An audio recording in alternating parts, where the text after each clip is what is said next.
റഷ്യയും പരസ്പരമുള്ള തങ്ങളുടെ ആദ്യ റോഡ് ലിങ്ക് നിർമ്മാണം ആരംഭിച്ചതായി ഇരു രാജ്യങ്ങളും പ്രഖ്യാപിച്ചതിലുള്ള റിപ്പോർട്ടുകൾ പുറത്തു വരികയാണ്.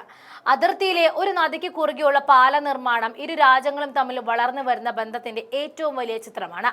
പാലത്തിന് 1 കിലോമീറ്റർ നീളമുണ്ടാകുമെന്നും നിർമ്മാണത്തിന് 1.5 വർഷം എടുക്കുമെന്നും റഷ്യയുടെ ടാസ് വാർത്താ ഏജൻസി റിപ്പോർട്ടും ചെയ്തു. അതിർത്തി കടന്നുള്ള ജനങ്ങളുടെ യാത്ര, ടൂറിസം, ചരക്കുകളുടെ വിതരണം എന്നിവ ഈ പാലം വർദ്ധിപ്പിക്കുമെന്നും ഉത്തര കൊറിയയുടെ കൊറിയൻ സെൻട്രൽ ന്യൂസ് ഏജൻസി പറഞ്ഞു. യുക്രൈനെതിരായ റഷ്യയുടെ യുദ്ധത്തെ പിന്തുണയ്ക്കുന്നതിനായി ഉത്തര കൊറിയ വെടിക്കോപ്പുകളും സൈനികരെയും നൽകുന്നതോടെ ഇരു രാജ്യങ്ങളും തമ്മിലുള്ള ബന്ധങ്ങളും വിനിമയ പരിപാടികളും സമീപ വർഷങ്ങളിൽ അഭിവൃദ്ധി പ്രാപിച്ചു വരികയാണ്.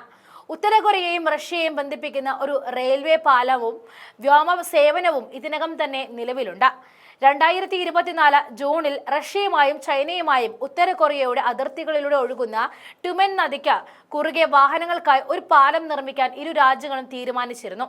അതിനുശേഷം മെയ് 1 ഉത്തര കൊറിയയും റഷ്യയും ഒരേ സമയം അതിർത്തി നഗരങ്ങളിൽ പാലത്തിന്റെ നിർമ്മാണത്തിനായി തറക്കല്ല് ചടങ്ങ് നടത്തിയതായും ഇരു രാജ്യങ്ങളുടെയും സ്റ്റേറ്റ് മീഡിയ ഏജൻസികളും അറിയിക്കുകയായിരുന്നു. വീഡിയോ ലിങ്കുകൾ വഴി ഉത്തര കൊറിയൻ പ്രധാനമന്ത്രി പാക് തേ സോങ്ങും റഷ്യൻ പ്രധാനമന്ത്രി മിഖേൽ മിഷുസ്റ്റും ചടങ്ങിൽ പങ്കെടുത്തതായും ഏജൻസികൾ വ്യക്തമാക്കി.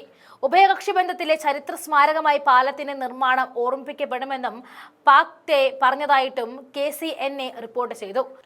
റഷ്യൻ കൊറിയൻ ബന്ധത്തിലെ ഒരു പ്രധാന നാഴികക്കല്ല് ആണ് ഇതെന്നാണ് റഷ്യൻ പ്രധാനമന്ത്രി പറഞ്ഞത്.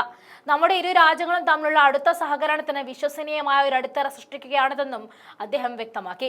കഴിഞ്ഞ വർഷം യുക്രൈൻ സൈന്യം പിടിച്ചെടുത്ത കുർസ്ക് മേഖലയുടെ ചില ഭാഗങ്ങൾ തിരിച്ചുപിടിക്കാൻ സഹായിക്കുന്നതിനായി റഷ്യയിലേക്ക് യുദ്ധ സൈനികരെ അയച്ചതായിട്ടും ഉത്തര കൊറിയ ആദ്യമായി തന്നെ നേരത്തെ സ്ഥിരീകരിച്ചിരുന്നു.